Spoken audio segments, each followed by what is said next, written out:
long time ago in China, there lived a poor boy whose name was Aladdin. Aladdin lived with his mother. One day, a rich and distinguished looking man came to their house and said to Aladdin, "Mother, I am a merchant from Arabia and want your son to come with me. I will reward him handsomely."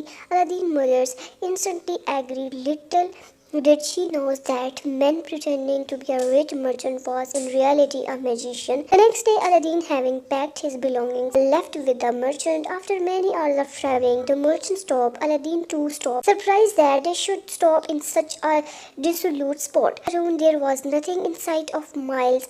The merchant pulled out some colored powder from his pocket and threw it in the ground. Instantly, the whole place was filled with smoke. As the smoke cleared, Aladdin saw a huge opening in the ground. It was a cave. The merchant turned to Aladdin and said, "I want you to go inside this cave. There will be more gold than you have ever seen. Take as much as you want. You will also see an old lamp. Please bring that back to me. Here, take this ring. It will help you." Aladdin was very suspicious, but the decision to do so was told. He lowered himself into the cave, thinking all the while that it would be difficult to climb out without help. Aladdin entered the cave and, just like the merchant had said, saw gold, jewelry, diamonds, and other valuables. He filled his pocket. When this was done, he looked for the lamp. It was laying in the corner full of dust and dirt. Pick it up and run to the cave opening and shout to the merchant, "I have your lamp. Can you please tell me out? Give me the lamp," said the merchant. Aladdin was not sure that he would be pulled out if he begged to lamp. So he said, "First, please pull me out." Aladdin and the jinn disagreed. The merchant, with a loud cry, he pulled out the same colorful powder and threw it on the cave opening, sealing it with a huge boulder. Aladdin was depressed. He thought that was no rich merchant. He was surely a magician. I wonder why this lamp was so important to him. As he was thinking, he rubbed the lamp. All of a sudden, strange mist filled the room, and from the mist emerged the stranger-looking man. He said, "My master, I am the jinn of the lamp.